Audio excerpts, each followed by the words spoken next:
my child's birthday. These things happen due to the hours and the pressure that we work under. The Cape Peninsula University of Technology says students will have to make their own transport arrangements to return home after the institution suspended its academic program. Students have been ordered to clear the university's residences by 4 this afternoon. That decision follows ongoing campus protests over several issues, including a proposed 2027 financial plan that requires students to pay a 7,000 Rand registration fee. That plan has since been withdrawn by the institution's council.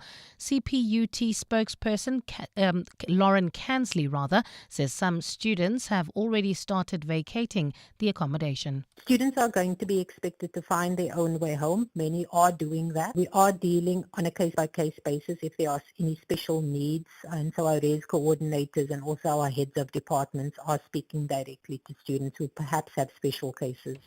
And in the Central African Republic, an investigation is underway into the cause of a landslide at an illegal gold mine in the west of the country. According to reports, 40 people were killed in the collapse at the Zamboya mine yesterday. Videos shared on social media show a part of the ground at the huge open pit mining site break away and bury people underground. Landslides are common in illegal operations outside state control. In June, a similar collapse killed several dozens of people at the Bimbari gold mining site, also on the Cameroon border. Gold is trading at $4,348.71 an ounce.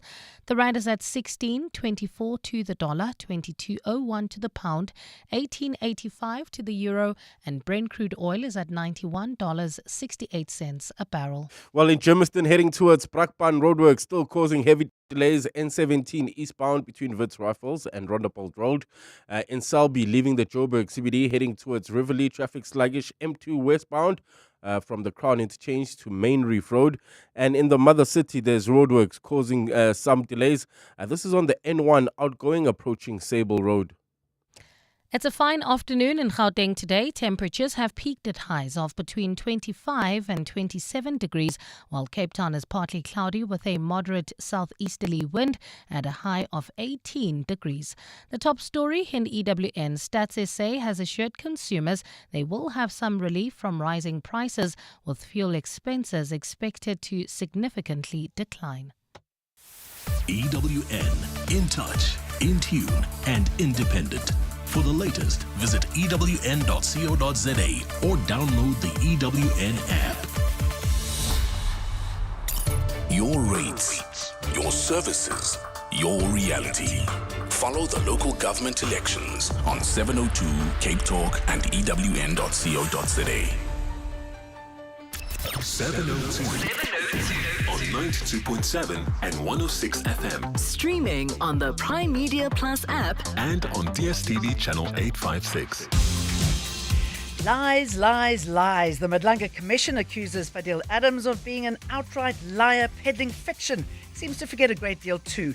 Pre-trial proceedings resume at the Johannesburg High Court for the man accused of ordering the killing of DJ Warwick Stock.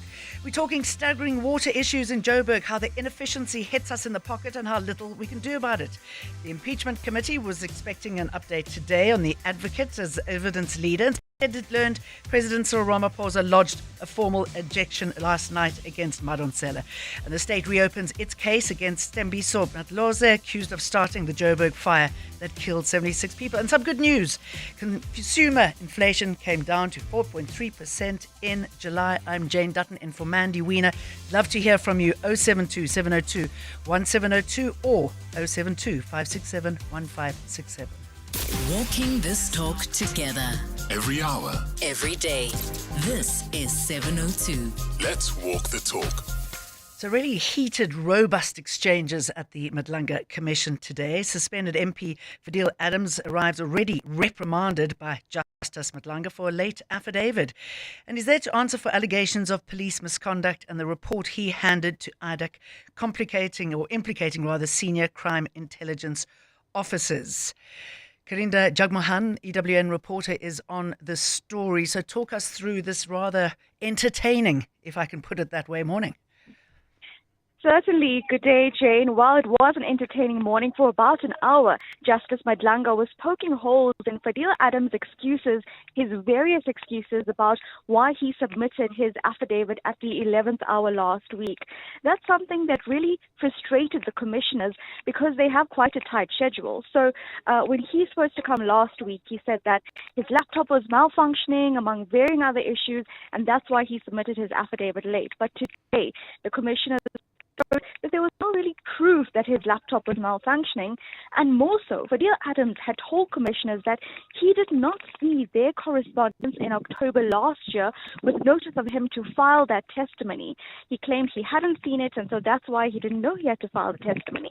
But today, the commission then showed his response via email to their email sent in October last year on the very same month, proving that he had in fact seen that email. And then Fadil says, well, he simply forgot, and he genuinely forgot about this because he was so busy doing his work as a member of parliament. I'd like you to just take a listen of what he had to say. So it was untruthful of you to say that you only saw the communication of October 2025 for the first time 3 months ago. In respect of, yes, Chairperson, that now that I have all the emails, even my response in front of me, yes, the information I submitted was wrong. It was untruthful. Yes, Chairperson. I genuinely forgot about this correspondence. I did. I've forgotten about other correspondence. I've forgotten my child's birthday. Extraordinary thing to forget, right? That, including your child's birthday. But they played him holding interviews to all and sundry as well to prove the commission's point, right? That's correct. Two separate interviews being played out there in which Adams said that the commission had only given him 4 days to write up his statement. Adams, you could see his head bowed down as that evidence was being played out, and certainly showing the fact that he was told about the commission's notice, in October 2025, and that he had ample time to provide his statement. So really just proving Adams being untruthful in that regard. There's also the question about why he didn't use his other gadgets issued by Parliament to him if his laptop wasn't working for several months. And he says, well, he doesn't have WhatsApp or emails on his phone or his tablet in fear of those gadgets being hacked. Something that the commissioners did not really believe at that point. Ultimately, you could see that Justice Madlanga was quite frustrated by Adams' late filing, saying he has not taken this commission seriously. Adams apologized profusely, and ultimately we went to break. There was actually a brief request by Adams to postpone this matter because he said that he had been dealing with some of the evidence quite late. But then evidence leader says, well, the evidence that you are saying you're dealing with very late is evidence that you have submitted to us. So you have enough time to consult with your attorneys. For now, they want him to read his statement, something which is all mixed up as I look at his statement here. But he's gone into his personal background, speaking about how it's been his duty to uncover corruption allegations. And as an MP, he went on to look into crime intelligence. And right now, as I speak to you, he's speaking about the alleged slush fund in crime intelligence, and then speaking about difficulty in his portfolio within Parliament to actually hold to account police officers when he poses questions about alleged corruption or any matters that are being investigated, because he's told, well, the merits of the case cannot be spoken about on that platform. So it's just the beginning of his testimony following the back and forth early this morning. But what we are looking out for, Jane, is how he came to be in possession of classified crime intelligence documents, right, which he then used to ultimately spark the arrest of General Dumisani Khumalo. I was going to say, I saw Khumalo's name come up, and obviously he's going to have to deal with that. He opened 6 criminal cases, and charges are being withdrawn over Mokwele's appointment. What have we learned from that today? Certainly, this is something the Brigadier as well as the other accused in that case have been looking out for via their attorneys. The NPA now saying that they will withdraw unconditionally those charges.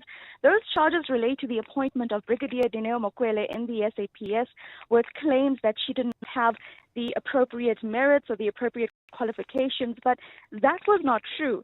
And all of this follows the testimony of IDAC former head Andrea Johnson and then advocate Rishantha Ramsamy. Johnson ultimately conceded to the fact that she did not look at Adams' report objectively. And then it was ultimately revealed that Adams, in his report to IDAC, didn't have any substantive grounds to paint out his allegations or to point out the allegations. In fact, he did not even name the brigadier. He did not, or we do not know if he knew the name. That will probably come out today. But he had very little grounds to actually prove his point. And also, we actually played you a story this morning from advocate Rishantha Ramsamy, in which she says that, well, Adams should be charged because he handled classified documents for about a month before he actually approached police with it.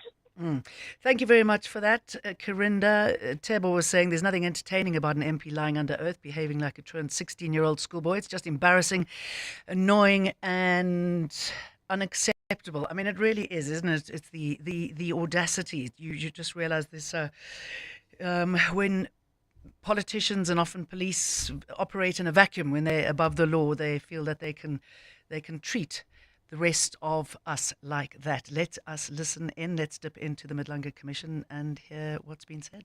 My constitutional rights were respected.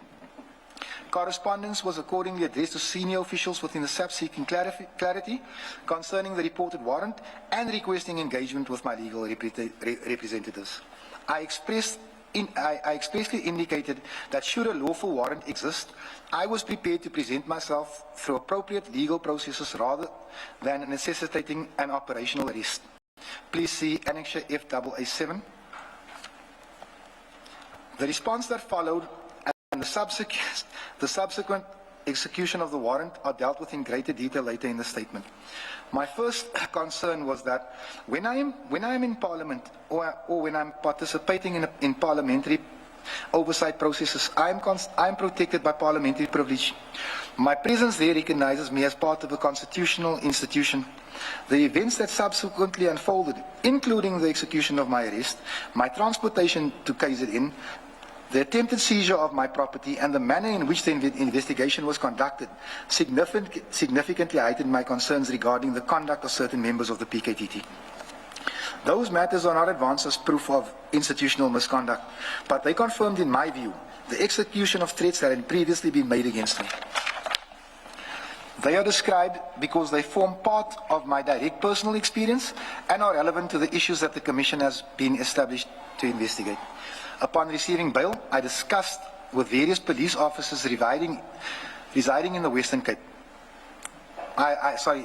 Upon receiving bail, I discussed my arrest with various police officers residing in the Western Cape. I was informed that the PKTT had allegedly not informed the Western Cape Provincial Commissioner at the time, Lieutenant General Patikile, or any of his subordinates of my impending arrest. Please see Annexure FAA8. It appeared to me that in terms of SAP's protocol, it would have been logical and cost-effective for an accused person to appear at the nearest lower court for determination of bail. This was denied to me. Instead, I was transported in the back of a police van with no protective covering. They literally took off the side covering in a Schedule 6 storm that lasted approximately 8 hours. Commissioners, just so you understand what I'm saying, when I was arrested in Pelican Park, I was told that they would take me to Grassy Park Police Station, which is up the road. I asked if I could only fetch a pair of socks and something to put on because I had a very thin sweater on. They escorted to my parliamentary house. I took socks, I took shoes, and I put on a slight hoodie because the weather was very overcast, anticipating that they're going to take me to Grassy Park. Okay, let's leave Fadil Adams as he discusses the weather. He was also touching on the political killings task team at the Madlanga Commission. We'll dip in a little bit later if we hear anything interesting from him. Things people stress about in traffic. Number 48. Did I upload the updated version of the presentation? Oh, the anxiety. Well, with the Outsurance pointsman on your route, at least the traffic is one less thing to stress about. The Outsurance pointsmen have been easing traffic congestion so we all get to where we need to be quickly and safely for the past 20 years. With Outsurance, you really always get something out. In partnership with 702, Outsurance is a licensed insurer and FSP. Do you have a car you like to sell, but don't trust your uncle or your pal? Then We Buy Cars is just for you. Buying cars is what we do. We offer service with a smile. We always go the extra mile. Use a place that you trust and sell your car to us. We Buy Cars, the easiest way to sell your car by far. Small businesses are anything but small. They're the backbone of our communities, the dreamers, the doers, the ones who keep Mzansi moving forward. That's why 702 and Capitec Business Banking are putting them in the spotlight. Every Thursday between 6 and 8 p.m., catch Small Business Focus with Capitec, where we showcase the hustle, heart, and the secrets to thriving in today's economy. Your vision matters, and with Capitec, you're never building it alone. Small Business Focus with Capitec, the business bank for everyone. Thursdays between 6 and 8 p.m. on 702. Capitec Bank is an authorized FSP 46669. Because this journey is better taken together. Let's walk the talk. 702. Pre-trial proceedings resumed at the Johannesburg High Court for Victor Majola, accused of ordering the killing of DJ Warwick Stock. The trigger has been dealt with. Joaquim Armando Pakula pleaded guilty, got an effective 25 years, admitting he shot Stock outside the Zambezi building in December last year for 25,000 rand. What remains is who paid and why. Dimakotso Loshoro, EWN reporters on that story, and I believe it's been delayed. Hey, Jane, absolutely it has been. Today, it was supposed to be the finalization of the pre-trial matters, but when we got to court in that very brief appearance, we heard that the financial issues that Majola has with his attorneys had not been resolved. As my understanding is that the last time they appeared in court, he was meant to finalize his financial instructions to his lawyers. I understand that they have been giving advisory services to him and had not committed to the expected 20-day trial. And when we came to court today, a trial date could not be set because Majola and his family are yet to finalize and secure the finances needed to pay for the services of his legal representation. We understand that they had committed to assisting him with obtaining legal aid services, but that has not happened. They have now asked for 6 weeks. His family has committed to raising the money. You do know, Jane, that he owns taxis. We understand about 10 taxis. Even though he is in custody, the family seemingly have access to those and hopefully will be able to raise the money for the trial to proceed. So at the moment, they've been granted a month postponement. We expect the case to resume on the 18th of September for a date for the trial to be set. As to when that will happen or whether the financial issues would have been resolved by then is anyone's guess. I mean, it's obviously hardly a surprise. I should imagine quite a bit of frustration there. I'm wondering what the state got out of the gunman's conviction that possibly strengthens the case against the alleged mastermind. What have we learned? Yeah, so that was one of the issues, right, that the legal representation for Majola raised, that they were not aware of the plea agreement, and they are, even though they've got the discovery of the docket, they are still awaiting the actual plea agreement, because if you recall, Pakula did disclose that he was paid 25,000 rand, and I'm sure there will be details in that plea that may implicate and strengthen the state's case against Majola. But in terms of what that is, we don't have, we haven't had sight of that document. The defense itself is waiting for that. They said that they had no knowledge. Even when he appeared in court, they were not told. So they only found out last week after the court announced and approved the plea agreement that has been done. So we don't know what's contained in there, and in fact what allegations have been made as per Majola. I'm not sure if Pakula will come and be a state witness in this instance. So we don't have those final details in terms of how that plea agreement will then impact the accused number 2 in the matter. He's pleaded not guilty. He's been denied bail over and over despite his applications. He's still in custody, and it obviously is not good for him. The state has said today that they are ready to proceed to trial. They are waiting for Majola and his legal team to resolve their issues. They are ready to go. But as to how that plea agreement will implicate him or strengthen the state's case, we don't have those details as yet. Okay, Dimakatso, thank you very much on that postponement in the case of the killing of DJ Warwick Stock. Walking this talk together. Every hour. Every day. This is 702. Let's walk the talk. So the state has formally reopened its case this morning against Tembiso Madlanga, accused of starting the 2023 fire that killed 76 people. Madlanga came expecting judgment and a little bit earlier clashed with his lawyer, and he faces 76 counts of murder plus attempted murder, arson, and defeating the ends of justice. Kozikona Malinga Mnisi is on that story. I know it was a little delayed this morning. Has anything happened so far?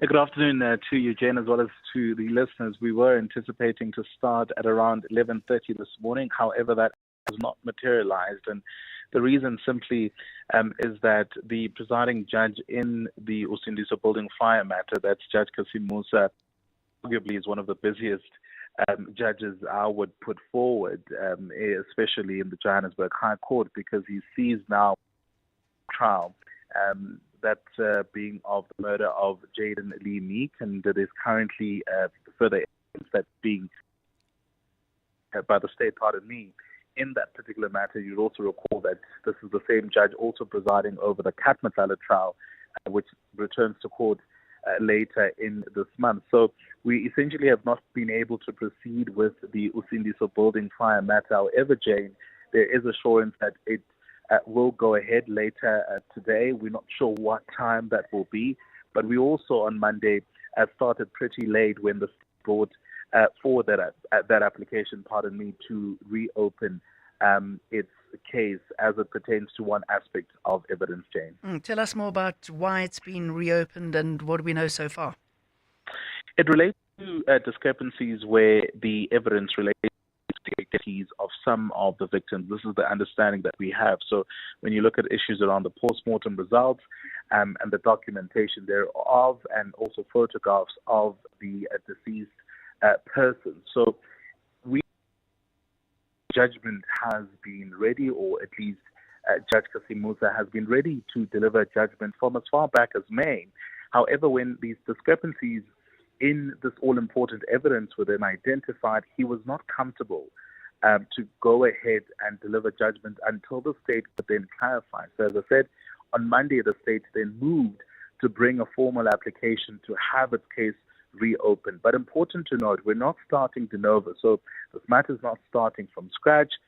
We're not going to see perhaps, them recalling all their witnesses, but we're just going to have the state clarifying this very important aspect that the court wants to satisfy itself before then delivering judgment. And of course, you touched a little bit on just how Tembiso Madlanga, for example, the accused in this matter, accused of the murders of those 76 people who died in that blaze, was not particularly, because he had come to court anticipating that he will learn his fate, and he was chastising his lawyer. He was also speaking out of turn during court proceedings. When the judge adjourned the matter, he stormed out, returned, and questioned his legal representative as to whether he was still representing his interests. I had just an off-record conversation with the lawyer, Mr. Quindi, representing Tembiso Madlanga, to say, have you consulted your client? And he says, I have spoken to him. He is a bit calmer. And of course, then he is in court today to then hear how this matter proceeds in terms of what the state will now bring forth to clarify these discrepancies, Jane. And frustrating, obviously, for those who lost loved ones. 76 families, relatives, friends. of those 76 who were killed. I mean, what is their story? Absolutely, Jane. And in fact, the court mentioned this particular aspect when it delivered the judgment after assessing the arguments brought forward by the state when it applied to reopen the case, saying it would be a travesty of justice. And, you know, the parties that it mentioned include the victims, one, but also then their relatives, as you point out, in the sense that, you know, without this clarity, we're not too sure what the implications could be if the court is to go forward and then, you know, deliver judgment. But the understanding that we, you know, have is that it relates to the gender of at least one of those that lost their lives. So, you know, this is one of the worst disasters, I would argue, that Johannesburg has ever experienced. And families would want, to a very large extent, to have an appreciation that the court ventilated the evidence thoroughly and that it got to whatever conclusion after going through things very carefully. So the judge did say that if he did not allow the state to proceed in reopening its case, it would really be a travesty of justice. So it really seems as if this is an important aspect, and hence why the court granted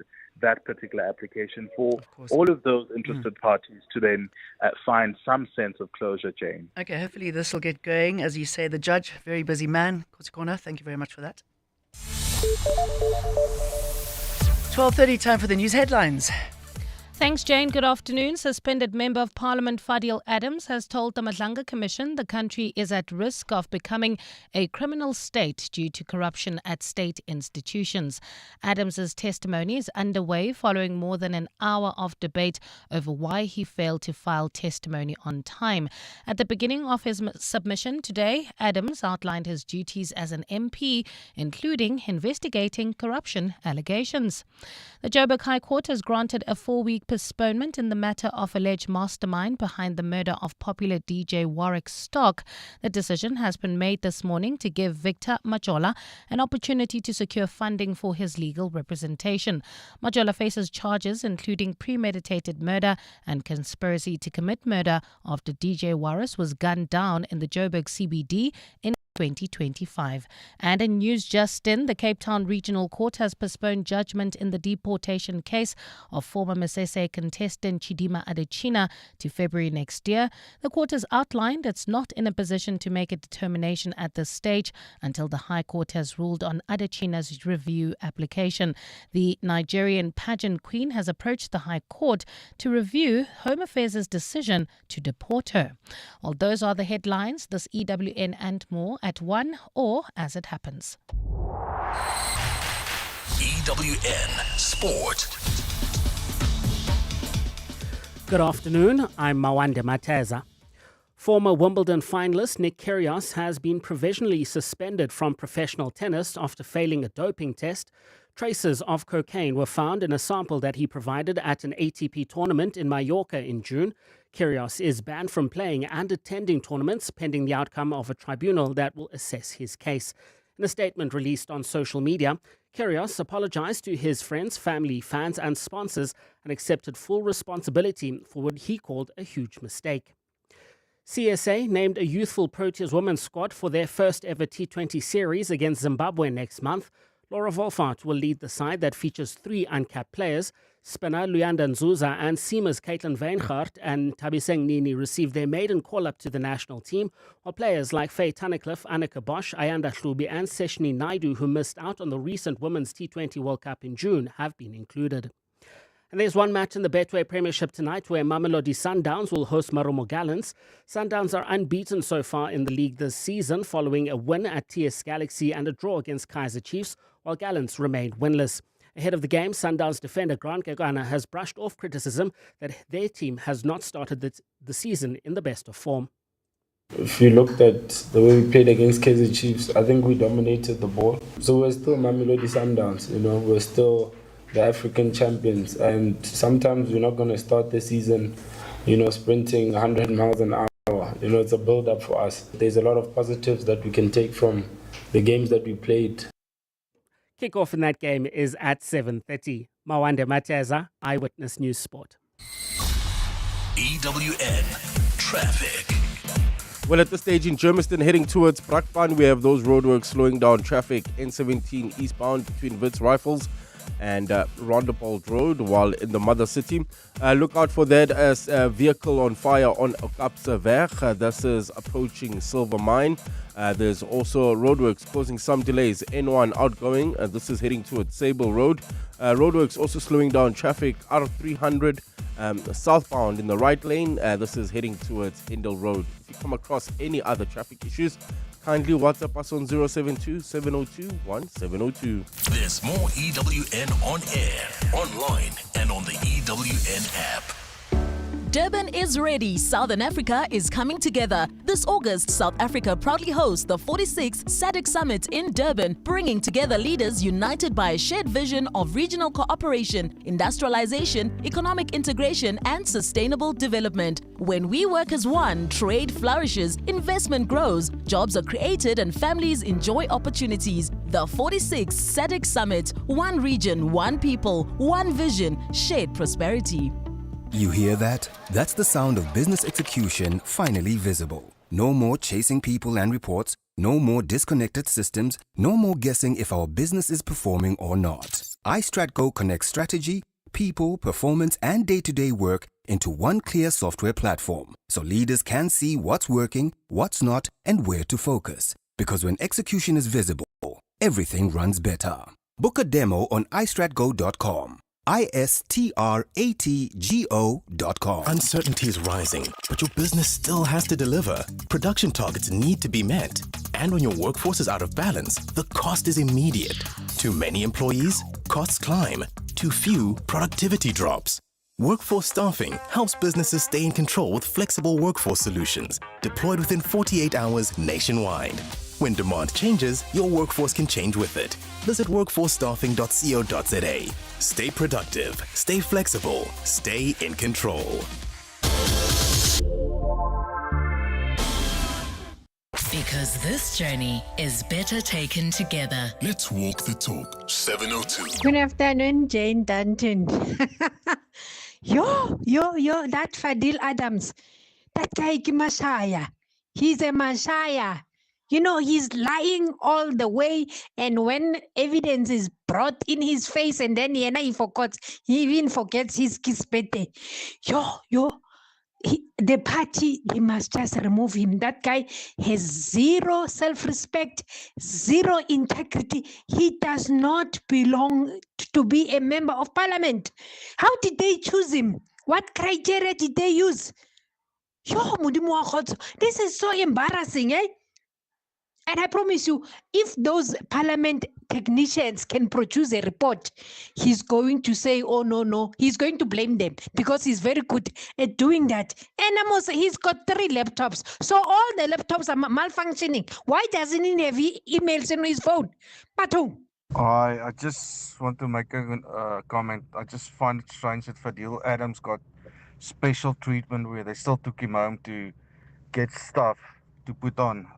If you're a normal public citizen and the police arrest you, they don't care if you got enough clothes or socks or shoes. If they arrest you, they take you straight to jail. No stops. The Hope Dealers. Telling the stories of people changing the narrative in the city of Joburg. Well, in this Hope Dealers feature, Mandy Wiener is telling the stories of those who changing the narrative in the city of Joburg. This is episode 3, Urban Surfer. This week on the Hope Dealers, we're featuring Urban Surfer. And Urban Surfer South Africa was founded by former waste picker Sifiso Gumbi and his partner John Kuhlman to restore the dignity, safety and sustainable income to South Africa's informal waste reclaimers. Urban surfers are the often invisible people pushing trolleys through Joburg's roads collecting recyclable waste. And what began as a grassroots recycling initiative has grown into one of Gauteng's most innovative community upliftment projects, supporting hundreds of reclaimers through branded trolleys, PPE, recycling hubs, digital tracking systems, and corporate partnerships. It was really such an experience to go and spend time with Sifiso Gumbi, himself a Soweto-born former waste picker, who has experienced the stigma and hardship of the industry firsthand and transformed that experience into a movement focused on empowerment, environmental impact, and community dignity. This is the story of Urban Surfer. Hey, I'm Mandy Wiener, and I'm telling the stories of the hope dealers, people who are choosing to change the narrative in the city of Joburg. Today, I'm visiting Urban Surfer, founded by Sifiso Gumbi, a former waste picker or rubbish reclaimer.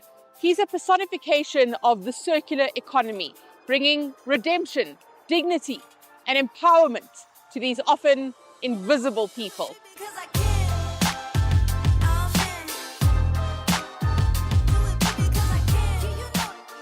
Before Johannesburg wakes up, urban surfers are on the road.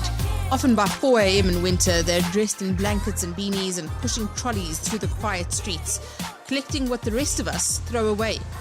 Most people never see them, but behind every trolley is a story of survival.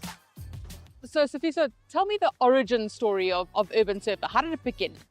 We wanted to find a way to help support informal reclaimers. We saw an opportunity to get companies to perhaps brand them, give them a kitted out, overall a nice trolley with the branding. So we saw it as an opportunity for outdoor media branding on reclaimers. Because reclaimers are everywhere. People were more receptive of them, they were more visible, they were more recognized as people. They were humanized in a way. We set out to formalize the informal recycling space. That has been the mission ever since. So far, we've managed to support over 1,000 reclaimers. So, Sifiso, this is your recycling hub in Parktown. You've got a few recycling hubs that look like this. Yes, we've got 4 in total. This is our first one. Here at the Parktown hub, there is a network of cubicles, each belonging to one of the reclaimers, who have separated cardboard, bottles, and cartons.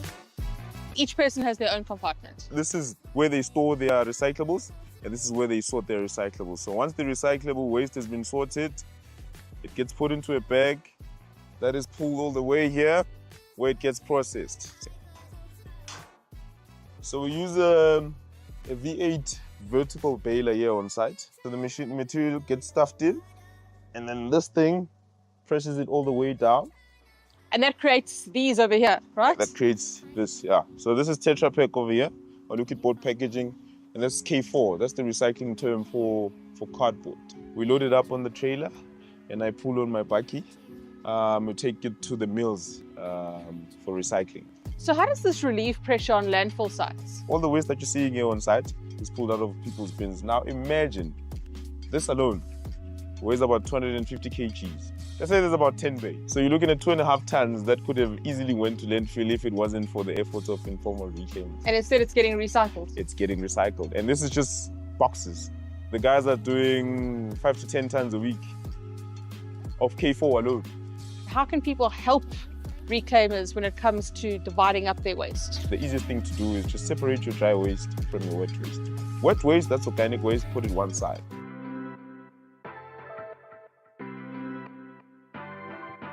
Tell me a little bit about living here. Yeah, we needed something like this. Yes. At least we've got many protective measures now for our lives. Do people respect you more? We can go into other places we usually can't go to. Most people don't appreciate the work that is done by reclaimers, but they embody the spirits of resilience and innovation.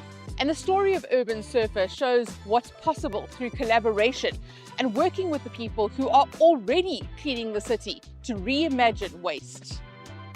I saw you putting your earphones in, or you're putting your music on. What are you doing? The music can keep me busy when I'm going, because no, it is too far. Good luck today. Yeah, thanks, man. I hope it goes well. I'll go well. Thanks, Cool. man.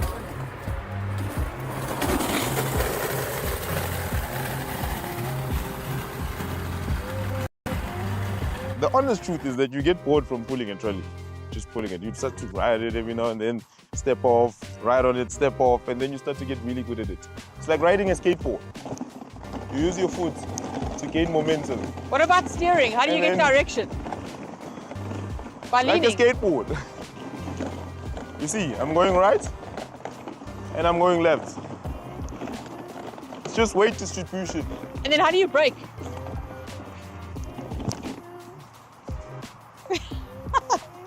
Please don't break your leg. I'll try my best. Get some momentum first.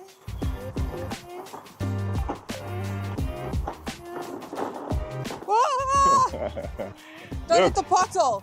Listen, Joburg. Welcome to Joburg, eh? Why do you think people treat reclaimers as almost invisible? And how do we change that perception? People choose to shut them off and not even see them because they don't look as presentable, because they're dirty, right? Yet the same people are the ones who are saying, we need cleaner cities, we need a circular economy. The first people who are dealing with the waste that you produce, that you consume, you do not even pay the slightest attention to. The term waste picker is derogatory to some people. A lot of this is important for dignity. Absolutely. Look, some of the guys prefer being called reclaimers, some of them recyclers, or umkherezi. Umkherezi. Yes, umkherezi.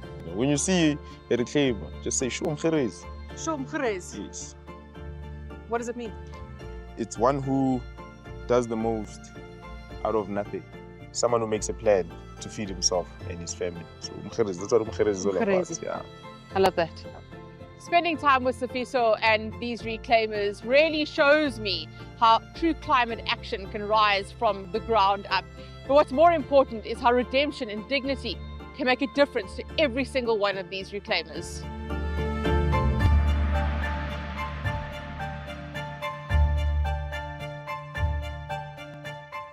That's the story of Sifiso Gumbi and Urban Surfer, this week's episode of The Hope Dealers. If you want to support Urban Surfer, you can go check out their website, www.urbansurfer.co.za, or you can catch Sifiso or Urban Surfer on social media. Instagram is the best way to get in touch if you want to help Urban Surfer.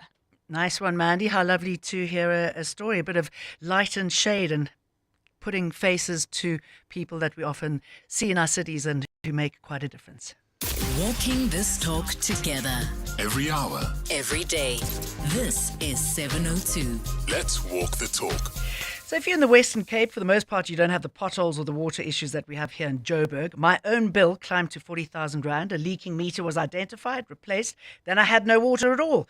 I had to pay a plumber out of my own pocket to clear up the debris they left behind. Then they cut off my water for non-payment. I went to City of Joburg, and after admitting the fault that was theirs, I received a letter saying the issue was resolved. I owed a 10,000 Rand penalty on top of the 70,000 Rand. Seems that there's no way out, there's no recourse, there's nobody to go to, there's nobody protecting you when these mistakes happen on your behalf. And I'm not alone. Melville residents have gone more than 50 days without water this year. Between June 2025 and 26, the city recorded more than 50,000 pipe leaks. That's roughly 140 a day. Lost more than 207 billion litres of water. I mean, the stories just go on and on and on. Let's bring in Ferial Adam, Executive Director from WaterCan. A very good afternoon to you. I kicked this off with my story as a case in point, the fact that so much can go so wrong on your behalf and you have no way out. Good afternoon, yes, to you and to your listeners. I think that is exactly the issue, is that once we try to deal with, the issues of dealing with the leaks and overflowing and manholes and burst pipes, that the billing has now become a really, really serious issue where people's bills have just skyrocketed, and trying to get any form of assistance has been like hitting your head against a wall. I mean, I think Joburg Water has said now that they have a walk-in center. But like you're saying, you did that, and then you still had, over and above that, a high bill. So what's going to happen? I mean, what's likely to make it change? We have these leaks. We know that people go out of their way to make sure that the leaks continue, that there's infrastructure damage. How has that been targeted? So I think there's two levels of leaks, right? The one is the leaks that's outside on the streets, those kind of leaks that shouldn't be billed to people living in that area. I mean, technically, we do pay for it as taxpayers, right? Yep. But I think that if people are worried about a leak within their home, that they need to close all their taps and all of that, and then check if the meter's still moving. And in some instances, by the way, in some parts of Joburg, the meters did move because there's what you call the air billing. And we have brought this up with the mayor a number of times in terms of saying that there's an issue where bills, Your people are being charged for air. And they've dismissed this, and we've tried to prove it over and over again, but it's been dismissed, and it's a continuous fight. I mean, it's just mind-boggling, isn't it? And I mean, this, personally, their own stress was unbelievable. So I can imagine others who are in a similar situation. You've got this exorbitant bill, you can't afford to pay it, and they'll just keep cutting you off. So hopefully this will be addressed one way or another. I did tell City of Joburg and City of Joburg Water that I was going to be discussing this today. We also heard of ring fencing, which was approved in 2024. How does that work? So ring fencing, while was approved and discussed in 2024, only started happening now. So what it means is that for all this time, what was happening is the City of Joburg, the way it's structured is that it has all these different entities: Joburg Water, Joburg Roads, City Power, all of that. All of those, the City of Joburg holds the purse strings, gives them their budget, and that's how they're supposed to function. But what was happening was they were allowed to sweep all of those accounts. So they'll take all the money from those bank accounts, the entities, put it into one, and they were supposed to accrue an interest over 24 hours. But they weren't returning the money in 24 hours. They were keeping it. And these entities then could not function. So that is exactly what we said. No, you need to ring fence it. So what that means is that the money that you've allocated for water and sanitation must only be used for water and sanitation. You cannot take it back, and you cannot sweep that account anymore, because that is what has got us in this mess. City of Joburg owes at least 5 billion now to Joburg Water, if not more, because they have swept that amount into their accounts, and they have been unable to pay it over 3 financial years. So this is why the ring fencing becomes important, is to stop that kind of leaking of the bank account for Joburg Water so that they can pay contractors. If you think about it, in the ring fencing only started now at the end of July, or the 1st of July. That's when ring fencing actually started, after 2 years of us pushing for it. But when they started it, they left Joburg Water with 0 money in their account. So now they're saying, we've ring-fenced your budget, so now go ahead and do what you need to do. So the revenue coming in from water, you should be able to use that. But they emptied the account just before that and left them without any money. So contractors couldn't get paid. Contractors stopped. You saw the protest with contractors outside of the City of Joburg about 2 weeks ago. It's because they have not been paid.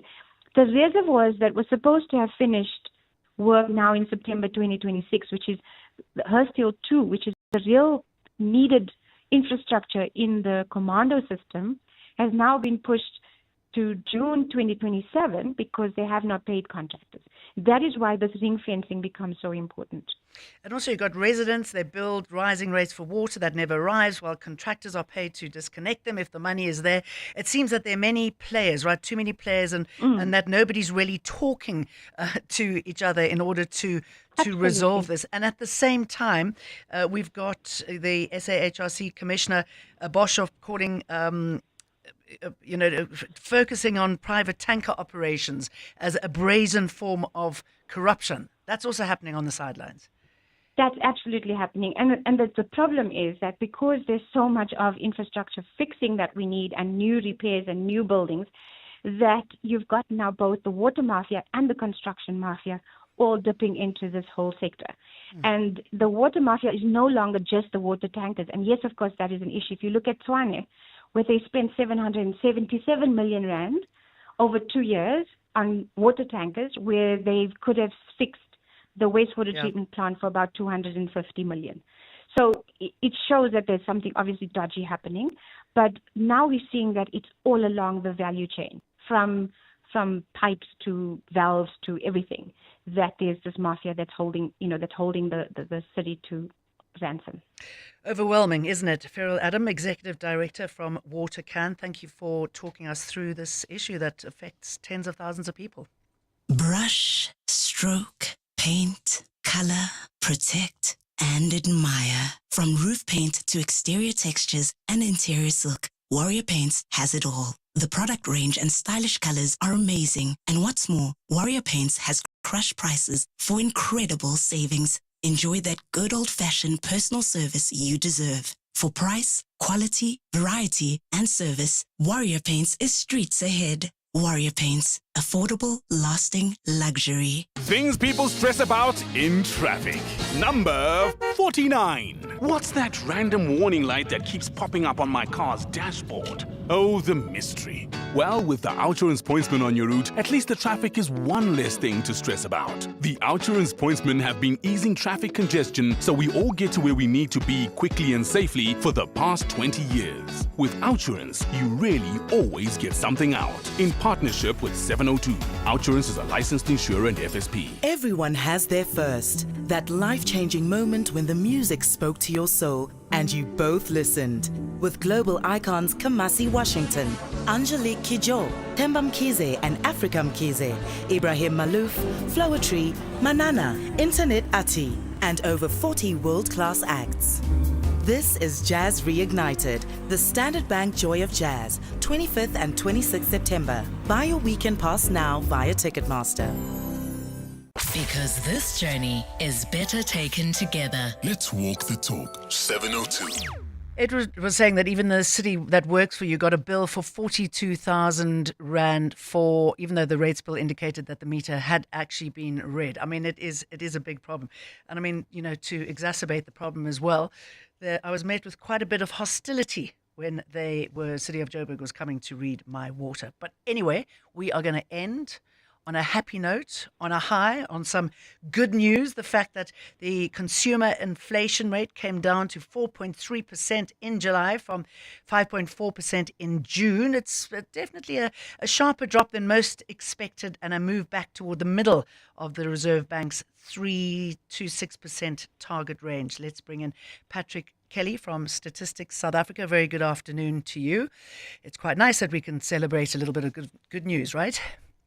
Yeah, Jane, it's not often we say the inflation rate's a good news story, but certainly coming down to 4.3 from 5% last month, it's certainly notable. And I think we've seen slowdowns in key product groups that are really important for consumers. And which are? So, first of all, in food and non-alcoholic beverages, where we've seen the annual rate at 0.9%. We also surveyed municipal tariffs, so your electricity, water, sewage, etc. That increases were lower than they were last year. And then we've had a drop in fuel prices as well, which has helped the overall number. But I'm surprised at the food price inflation, the figures that we're looking at, considering the oil prices and the fuel increases that we have experienced over the last couple of months.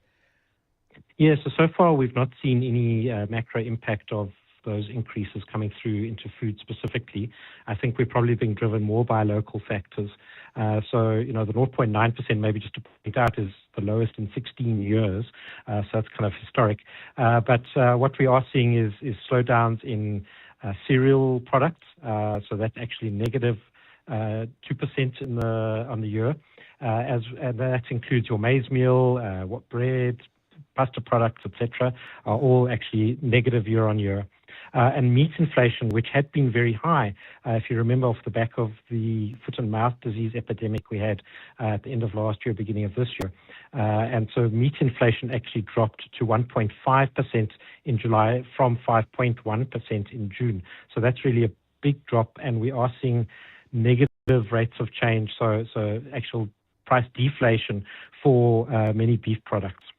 And what does this do as far as the bank's 3% target is concerned? Does it strengthen the case for it? Yeah, I mean, look, Stats SA keeps out of the Reserve Bank's business, but certainly, the target, as you say, is 3%. And so this is the first drop down that we've had in inflation in 5 months. So that's certainly a move in the right direction. But I guess, they say they have a tolerance band, but around the 3% of 1 percentage point either way. We're still outside of that tolerance band. And how long is this likely to hold? I mean, the petrol fuel problem is not going to go away. No, and the oil prices have ticked up quite a bit since July, so that would certainly have a negative impact. I think if we look at food, as in case there could be the impact, as we discussed earlier, of the higher fuel prices and therefore transport prices coming into into food, and obviously fertilizer as well as an impact there. We also are told that there will be less rain this coming summer, so that could have a negative impact on food inflation. I mean, when we look at these figures, I mean, how is the official basket still measuring what working households buy, for example? Yeah, look, it is a limitation of our inflation measure that we are not able to adjust it on an ongoing basis. We rely on a really big kind of survey of household expenditures, which only takes place every 4 to 5 years. So we last updated it in January last year. So yeah, that is an issue. We do certainly, in terms of the specific products that we price on the ground, those are adjusted as products come in and out of the market. But from a higher level perspective, we are constrained to a kind of fixed basket approach, as we would call it. Patrick Kelly, thank you for talking us through the consumer inflation, which has come down to 4.3%. Patrick is from Statistics South Africa. And that's it. We are just about to wrap up. Just remember that you can find the isiZulu Bulletin at 7 o'clock and the English Bulletin, the day that was, at 8 o'clock in the evening. Right now, it's 1 o'clock. Time for the news. This is EWN. Fadil Adams says South Africa risks becoming a criminal state, and a KZN nurse suspended following a viral assault video.